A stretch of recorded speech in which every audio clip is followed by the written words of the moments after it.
Video তুলছি। Hello, কেমন আছেন আপনারা সবাই? আমি চন্দ্রিমা। আর আর এই ভিডিওটাও আপনারা যেটা দেখবেন এটা হলো আমার মানে করোনার টাইম বেসিক্যালি। তো সেই সময় আমি কিছু ভিডিও ক্লিপস আপনাদের সঙ্গে শেয়ার করেছি, যেগুলো আপনারা আমার হিন্দি চ্যানেলের ভিডিও বেসিক্যালি। তো এখানে আমি যখন বাড়িতে যাই, আমার বাড়ি মানে সাউথ কলকাতাতে, তো তখন গেলে কীরকম কী হয় সেটাই আপনারা দেখুন। আর মা এখন আমাকে গল্প করছে, দেখুন। দীপু বলছে নমিতাকে, নমিতার সঙ্গে দীপুর ভাব হয়েছিল ফোন করতো, গ্রামের কথা জানাতো দীপু। তা ওদের সঙ্গে নাইবাবুদের সঙ্গে কথা বলতো, নমিত কবিতা আমার সঙ্গে পড়তো, এইরকম ভাব। মানে অত ভাবছিল, মানে বাড়ি আসতে ওসব ভাবছিল। তো দীপুরে গিয়েছে, নাইবাবুদের বাড়ি গিয়েছিল, কমলা দীপু খুব ভাব হয়েছে, বলবে এবার থেকে আমার বাড়ি এসে থাকবি। কলকাতা গেলে আর কিছু থাক আর না থাক, হ্যাঁ ছোট্ট ফ্ল্যাট সব কিছু হতে পারে, কিন্তু একটা মায়ের হাতে সুন্দর খাবার, আদর, যত্ন, এর চেয়ে ভালো আর কিছু হয় বলে মনে হয় না। তো আমার মায়ের গ্রামের গল্প, বোনেদের গল্প, এইসব সব গল্প বলে। আর মা না, আগেকার মানুষ তো অত ফোন টোন বা টিভি দেখে কম, হ্যাঁ বেশি কথা বলে, আর যেটা খুব এখনকার দিনে খুব আমরা মিস করি, তাই না? সারাক্ষণ মানুষের ফোনে ব্যস্ত, অথবা ল্যাপটপে ব্যস্ত, অথবা মানে ফ্রাস্ট্রেটেড আর কি। তো আমার মা সেরকম নয়, মানে একটা সুন্দর অখুশি জায়গাকে খুশিতে পরিণত করবে, এরকম মা একটা, এত মিষ্টি, এত এত ভালো। ছোটোবেলা থেকেই আমরা দেখে এসেছি মাকে। আর সবার মা তো সবসময় বেস্টই হয় বলুন। মার হাতের যে খাবার, মাছের ঝোল, এগুলো কোনোদিনও রেস্টুরেন্টের রান্নার সময় কোনোদিনও মানে কম্প্যারিজনে আসে না। মার রান্না সবসময় বেস্টই হয়, সে যেমনই হোক। আর দেখুন এইসব মাছ, সব ডিম ডিমের তরকারি। দিদি, আমার দিদির মেয়ে, ও তখন মানে করোনার সময় অনেকটাই ছোট ছিল, তখন জাস্ট মেডিকেলের জন্য পড়ছিল। তো এগুলো মা আলু, যেরকম নর্মাল আমাদের বাঙালিদের ঘরের নর্মাল তরকারি হয়, ডাল, ফুলকপির তরকারি, ডিম, শশা, এগুলো সব কেটে কেটে এত রান্না করে মা, টুকটুক টুকটুক করে কুটে কুটে অনেক রান্না করে ফেলে। তাই আগে যে করোনার সময় তো খুব মজা হয়েছিল, মানে প্রায় চার চার মাস মতন, বাবা তখন চলে গেছে, তো জাস্ট তারপরে আমি 4 মাস ছিলাম মায়ের কাছে।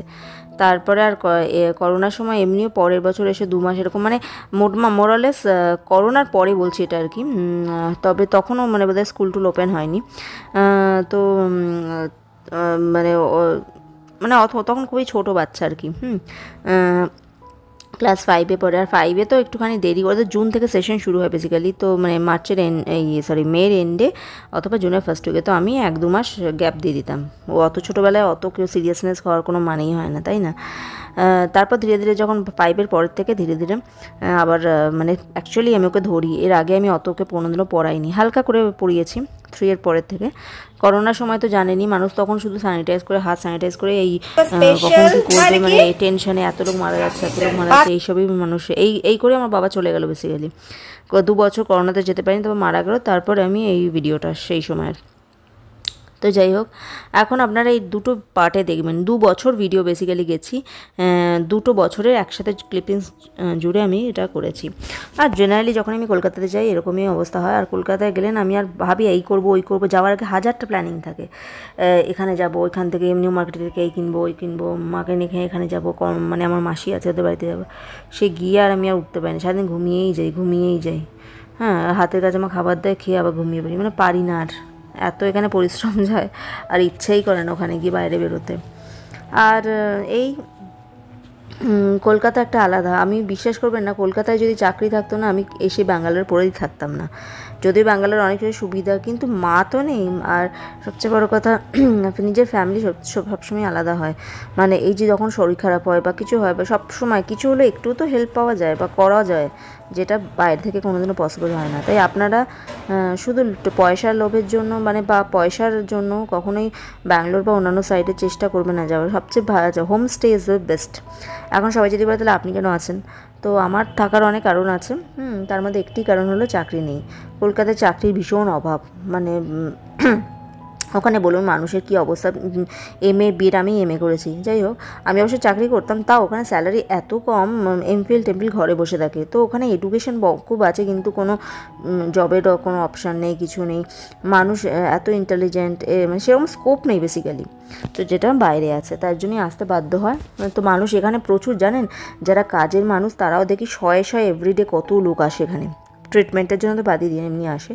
হ্যাঁ, কারণ কাজের লোকদের মাইনেই এখানে একজন আমাদের ওখানে নর্মাল যে ইয়ে করে, নর্মাল অফিস জব করে তার তার তার তার চেয়ে তার কম। এখানে একটা কাজের লোকই মিনিমাম মানে 1-2 অবধিও কাজ করলে তো 25-30 টাকা মাইনে পায়। হ্যাঁ, আর যদি আমাদের আগের যে কাজের লোকটা ছিল সে তো মানে প্রায় আমি শুনলাম 80,000 না 90,000 তার ইনকাম, মানে 1 লাখ 1.5 লাখও এখনও হয়তো হয়ে গেছে, কত বছর আগে শুনেছিলাম। মানে সে শুধু নিজে কাজ করে না, তার মেয়েদের দিয়েও কাজ করে সারাদিন, মানে সকাল সে ভোর 5টা থেকে রাত 9:30 অবধি কাজ করে সে এবং তার মেয়েরা। তাহলে বুঝতে পারছেন সেখানে ওই 1-1.5 লাখ এরকম কিছু হবে। আর আমাদের যে কাজের উনি ওনার ওরকমই 20-25 এরকম, তাও 1টা অবধি কাজ করে। 7টা এই 7:30 থেকে ম্যাক্সিমাম 2টো অবধি কাজ করে, আর আসে না। তাহলে ভাবুন এখানে স্যালারি কীরকম। আর আপনি যদি একটু শিক্ষিত হন, মানে আমার তো মনে হয় এখানে নর্মাল অফিস জবের চেয়ে কাজের লোকের মাইনে বেশি। তো তো মানে আমরা তো আসলে পড়াশোনা জেনে এটা করতে পারি না, কিন্তু কোনো কাজই ছোট নয়। অ্যাটলিস্ট এখানে রান্নার লোকেরই একবেলা রান্না করবে, একটা রুটি ডাল আর একটুখানি সবজি কেটে দিল, তার জন্যেই 3,500 এরম নেয়। তাহলে 2-3 বারের রান্নায় কত টাকা নেবেন বুঝতেই পারছেন। তো সেই আর কি। আর দেখুন আমি গেলেই না মার এত আমরা যখন নাইটি ফাইটি হ্যানা ত্যানা বেডশিট, আমি তো এখানে 1-2 বেডশিট কিনেছি, সব বেডশিটই মা কিনে রাখে। দেখুন কত টাকা, আমি বারণ করি শোনে না। হ্যাঁ, তো দেখুন কীরকম কত কিছু। আর এগুলো সব না এখন এগুলো আমাকে পড়তে দেখবেন আপনারা, মানে আমি তো অবশ্য নাইটি পরে কোনোদিনও ইয়ের সামনে আসি না, ঘরে আমি যদিও নাইটিই পরে থাকি আরাম পাই, কিন্তু নাইটি পরে খুব একটা আমি কমফোর্টেবল নই ক্যামেরার সামনে। বা তো কলকাতায় একটা যদিও দেখিয়েছি, কিন্তু আমি জেনারেলি আসি না এবং বড় পছন্দ করে না, বলে নাইটি পরে কি ঘরের ড্রেস পরে বাইরে লোকের সামনে, এটা একদমই ভালো লাগে না।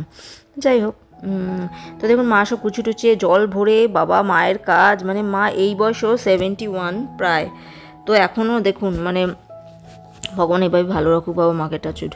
হ্যাঁ, তো মানে কাজ করে যায়, আমি কাজ করতে গিয়ে এলিয়ে যাই সিরিয়াসলি, আমি জানেন তো আমি টায়ার্ড হয়ে যাই, পারি না। আর মারা আমাদের 2টো মানুষ শুধু বাচ্চা মানুষ করেছে, সবার করেছে। হ্যাঁ, দাদু থেকে শুরু করে প্রত্যেকটা মামা এখানে মানুষ হয়েছে আমাদের, মানে মানুষ হয়েছে মানে কি চাকরি বাকরি হ্যানা ত্যানা, মাসিদের বিয়ে, তারপরে বাবার ফ্যামিলির সবাই। তো মা প্রচুর করেছে, তাতেও ক্লান্ত হয় না, আর আমরা একজনেরও করে উঠতে পারি না। তাই আগেকার মানুষরা সত্যি ওল্ড ইজ গোল্ড কথাতেই আছে দেখবেন। তো আপনাকে দেখালে আমি হয়তো, এই দেখুন যে সিংহাসনটা দেখছেন এটা হলো মায়ের সিংহাসন। মা সেই বাবা ঠাকুর দেওয়া দেখে আমার তো মাথা ঘুরে যায়, প্রত্যেক দিন অন্তত সকালবেলা এতক্ষণ আর সন্ধ্যেবেলা এতক্ষণ, আমি দিয়ে উঠতে পারি না জানেন তো, অত মায়ের মানে প্রচণ্ড এনার্জি। তাই আর কি। আপনারা ভাবছেন কি সত্যি, আমি যে মাকে বলি আরে বাবা তুমি করো ঠাকুরকে, তাহলেই হবে, ঠাকুর আমাদের মঙ্গল করবে। তো চলুন ভিডিওটা দেখতে থাকুন, ভিডিওটা ভালো লাগলে সাবস্ক্রাইব করবেন, লাইক করুন। আমি জেনারেলি জান কখন যাই কলকাতাতে, এই এপ্রিল, ওদের মার্চের এন্ডে, এপ্রিলের ফার্স্ট উইক অ্যান্ড মে, পুরো 2 মাস থাকি বেসিক্যালি। এখন হয়তো এইবার যেতে পারবো না, কেননা বড় তো সুগার ধরা পড়েছে না, ওকে খাবার দিতে হয় প্রপার ঠিকঠাক করে, আর এখন তো বাইরে খাবার খেতেও পারে না, তো খেতে পারে মানে কি কার্বোহাইড্রেট, বাইরে যাই খাবেন না কেন কার্বোহাইড্রেট না, আমি তো রাগির রুটি বানিয়ে দিই আলাদা করে, তো অনেক খাবার রয়েছে, দেখা যাক কী হয়। আর দেখুন মা সব এখন গল্প করছে, মা সব এখন মানে প্রচুর ফ্রেন্ড, সারাদিন গল্প করে কাটায়। তো প্রত্যেকটা স্টেজ আর কি বয়সকালে আলাদা হয় না। দেখুন মাছ রান্না করছে, মাছের এই যে মায়ের যে পাতলা মাছের ঝোল না, এটা আমার দারুণ লাগে জানেন তো, আমার হাতে মানে শত চেষ্টা করে আমি পারি না, হয় না, সেই টেস্টটা আসে না। মায়ের কুলের আচার, মানে কুল দিয়ে ওই কী বলে টমেটো দিয়ে একটা আচার, মানে সরি চাটনি বানায়, দারুণ বানায়, এইসব 5 মিশালি তরকারি। তো এটা হলো কলা সেদ্ধ, কাঁচা কলা। তো যাই হোক, একটা প্লিজ রিকোয়েস্ট, ভিডিওটা ভালো লাগলে প্লিজ সাবস্ক্রাইব করবেন, লাইক করবেন, শেয়ার করবেন। আমি আমার ফ্যামিলির আপডেটস আর এমনি যে জীবনে যা করি আপনাদের মতোই আমি, তো আমার প্রতিচ্ছবি আমি আমার ভিডিওর মধ্যে প্রকাশ করি। ভালো লাগলে প্লিজ সাবস্ক্রাইব।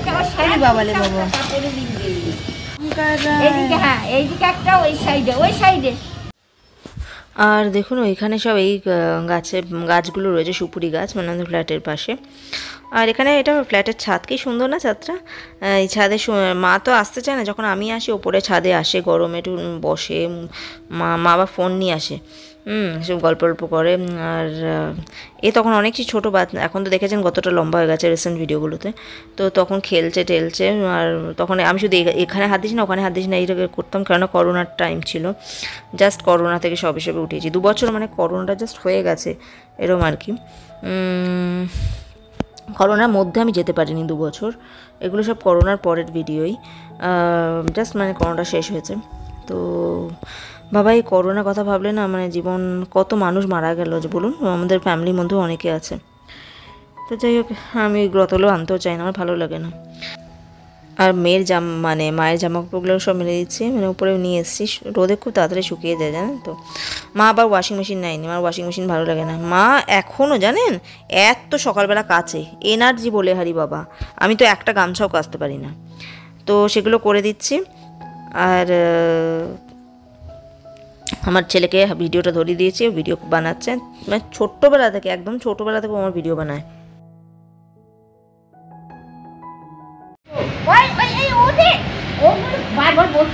ওগুলো ওদের বাবুলে, আমাদের না। আর এত রোদ না, তাকাতে পারছি না, দেখুন আমার মুখের অবস্থা কি, আমি রোদের দিকে বেশি তাকাতে পারি না, যদি আমি রোদ খুব ভালোবাসি, কিন্তু ডাইরেক্ট সানলাইটটা চোখে পড়লে আমার চোখে লাগে। আর ছেলে দেখুন পেছনে আসছে, ক্যামেরা দেখিয়ে আসছে, খুব মিষ্টি। আমি চকাম চকাম করে সারাদিন চুমু খেতে থাকি। এখন অবশ্য চুমু খাওয়ার মতো নয়, বড় হয়ে গেছে, তাও আমি চুমু খাই, আমার খুব ভালো লাগে। আর আমি যে উপরে এসেছি না, সানস্ক্রিন কিছু লাগাইনি জানেন তো, ওটাই বলছি আমি। মানে এমনি আমার মানে কেননা রোদটা নেওয়াটা খুব, আমার ভিটামিন D একটু কম আছে শরীরে, মানে ভিটামিন D3 টেস্ট হয়েছিল দুজনেরই, আমার বাচ্চার। তো সেই জন্য আমি চেষ্টা করি রোদটা নেওয়ার, রোদে এক্সপোজ করা, যদিও ডাইরেক্ট সানলাইট মুখের জন্য পাও না, কিন্তু আমার আমি অত বিউটি কনসিয়াস নই আর কি। আমার ন্যাচারাল জিনিস বেশি ভালো লাগে রাদার দ্যান আর্টিফিশিয়াল। যদিও রোদের যখন খুব বেশি রোদে অনেকক্ষণ ধরে বেরোই, আমি সানস্ক্রিন ইউজ করি SPF 70। তো চলুন আপনাদের এইটা আমাদের ফ্ল্যাটটা ঘুরে দেখালাম, কেমন লাগলো। মা ছেড়ে দাও, আমি করে দিচ্ছি, তুই রাখো। ওরে ওরে, হ্যাঁ তুই করে আয়। अच्छा ठीक है, তুই কর ठीक है। बहुत धूप है क्या? नहीं हैं? नहीं, धूप नहीं है, फिर आँख नहीं मिला सकती क्यों? दिखाओ। क्योंकि हमेशा नाके में जा रहा है। हाँ, आपको और प्लीज आओ ना, मेल दो सब ভিজে গেলো। अच्छा মেল দো প্লিজ। আচ্ছা ঠিক আছে, আমি মেলছি বাবা, দাঁড়াও। মেলে দাও। আর আমার ছেলে বাংলা শুনেছেন, ছোটোবেলায় তো একদম মানে স্কুল থেকে জানেন তো একদম, যেহেতু ওর একটু ল্যাঙ্গুয়েজ প্রবলেম ছিল, মানে অনেকগুলো মানে মিক্স করে ফেলছিল ল্যাঙ্গুয়েজ, তো স্কুল থেকে বলে দিয়েছিল আপনারা ঘরে শুধু ইংলিশই বলবেন। আরে বাবা, আমরা বাঙালি হয়ে অন্য সব মানে ভাষায় কথা বলা যায় বলুন? আমরা ক্যাচ করো আমাকে, আমরা ক্যাচ খেলি, আমরা না বসতে হবে না, রান করো, এক্সারসাইজ ভালো হবে শরীর। আরে শরীর খারাপ হলেও ভাগতে হবে, কেন ক্যাচ খেলি, ক্যাচ খেলি। স্কুলে সব ম্যামের সঙ্গে আমার মানে লেগে যেত, মানে শুধু বলতো বাংলায় বলুন, সরি ইংলিশে বলুন। আলটিমেটলি আমার ছেলে কি সুন্দর বাংলা বলে, আর এখন না এত কঠিন বাংলা বলে, যেটা অনেক কলকাতাতেও ভালো মানে বাঙালি যারা তারা বলতে পারে না। তো এটাই আমার সাকসেস বলতে পারেন। তো যাই হোক, এখন আমার ছেলে দেখুন গল্প করছে, ওর স্কুলে কি ওর চুল টেনে দিয়েছে, কি হয়েছে না হয়েছে। बिरयानी, हाँ नूडल्स। आपका ग्रैंडमा बनाती है और बाहर से भी लेके आते हो क्या वैसे? ग्रैंडमा बनाती भी है, बनाते हैं।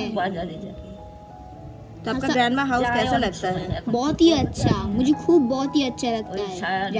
हाँ, और बताओ, आपको कुछ बोलना है, हमारा ऑडियंस को कुछ बोलना है? हाँ बोलना है। अंकल है, आंटी है, सब ऑडियंस हम लोग को देखते हैं, हाँ हमारा फैमिली मेंबर्स है, तो बोलो हाँ। क्या बोलना चाहते हो आप? तो मेरे ग्रैंडमा का घर बहुत ही अच्छा है, यहाँ पर खूब मस्ती होता है, ये घर बहुत ही पसंद आता है। और कुछ बोलोगे?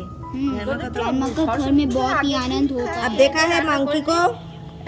हाँ, रियल मंकी, ये देखिए रियल मंकी, चोना बेबी, हमारी रियल मंकी। मेरा बाल आता है। बाल आ जाता है, बाल कट कर देंगे तो ठीक हो जाएगा ना? हाँ, मेरा हेयर कैसे हो गया? सचमुच बहुत बड़ा हो गया, कट करना पड़ेगा। शाहरुख खान हो गया, कितना बड़ा बड़ा बाल हो गया। अभी इसका बाल कट नहीं कर पा रही हूँ क्योंकि सैलून बंद है, और ऐसे सैलून में जाना भी अभी ठीक नहीं है। इसलिए मैं मेरे हस्बैंड एक्चुअली काट करता है, बैंगलोर जाएंगे चले जाएंगे तो उस टाइम पे ये काट कर देगा। ये मैं सैलून में तो अभी जा नहीं पाऊंगी और बाहर से भी लेना इतना वो नहीं है। अच्छा चलो, मैं बोलना चाहता हूँ कि गाइस मेरा दोस्त बद्री ने मेरा हेयर को खींच लिया ना, इसलिए हो गया। वो तो इधर नहीं है ना, बैंगलोर में है। अगर बैंगलोर में हेयर खींचा इसलिए बड़ा गया शायद। हाँ चलता है, सब्सक्राइब करो वरना नोटिफिकेशंस नहीं मिलेगी मामा का, और इसी तरह के मामा वीडियोस देखते रही हो।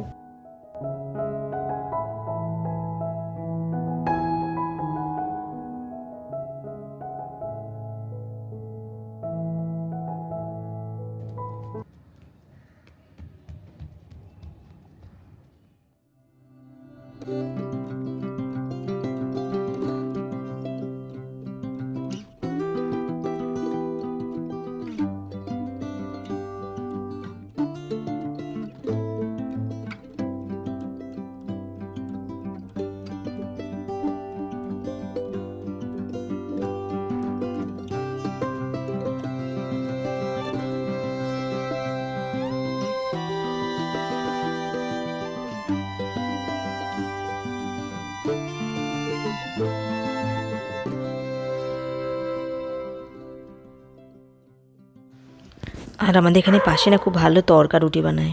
তো আজকের মতো ভিডিওটা শেষ করছি। ভালো লাগলে সাবস্ক্রাইব করবেন, লাইক করবেন আর নিজের খুব ভালো করে টেক কেয়ার করবেন। টাটা, নমস্কার।